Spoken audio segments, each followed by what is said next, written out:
Mi nombre es Lucero Tazo y les voy a hablar acerca de la narración y el cuento. Para comenzar, la narración es el proceso llevado a cabo para contar una historia, que puede ser real o imaginaria. El autor puede crear personajes con el fin de expresar ideas o sentimientos y en el que se desarrolla secuencialmente una serie de acontecimientos relacionados entre sí. Estos relatos pueden ser con fines educativos, de entretenimiento o persuasivos y constan de una serie de elementos como lo son los personajes, en los cuales son estos entes que pueden ser animales, cosas o personas, en los cuales vemos lo que es el protagonista en el cual recae la acción narrativa,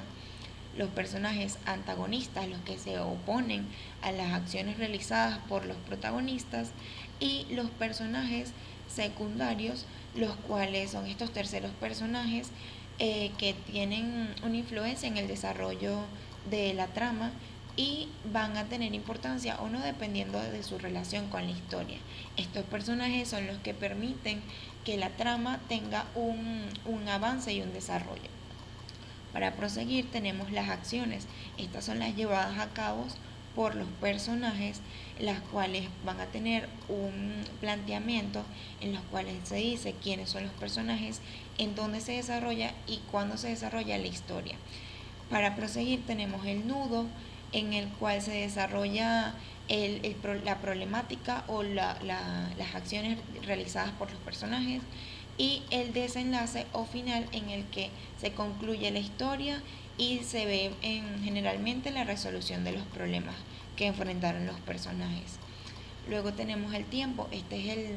el tiempo determinado para llevar a cabo las acciones de los personajes, y tenemos el tiempo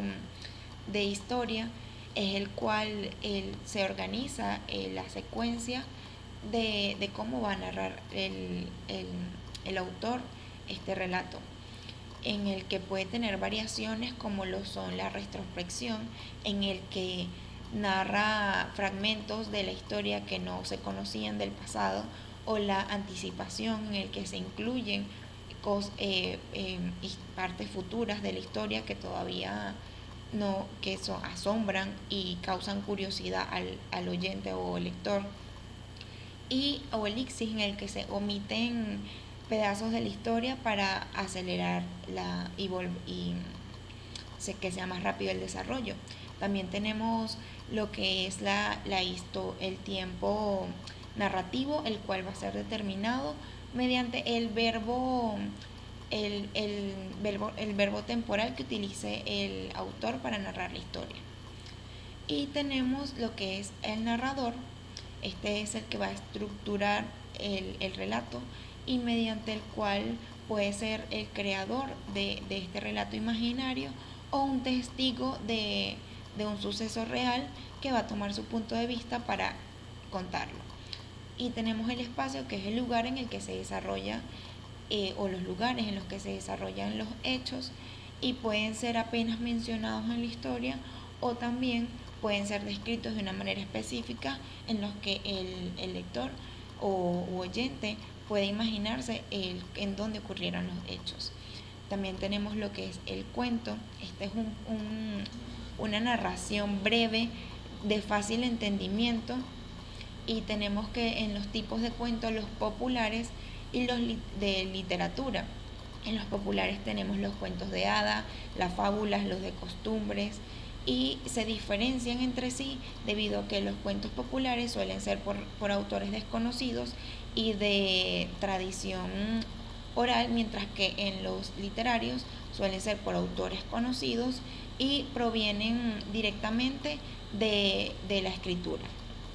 Y tenemos en las partes del cuento el inicio, donde se presentan los personajes y en dónde se desarrolla y cuándo, y en la problemática el nudo cuando los personajes realizan las acciones inesperadas y que asombran al espectador, y el final donde se concluye la historia. Por lo general son breves y, y se ve en ellos un desenlace que puede devolver al inicio de la historia, o un desenlace feliz, o en lo que se concluye la historia. Muchas gracias.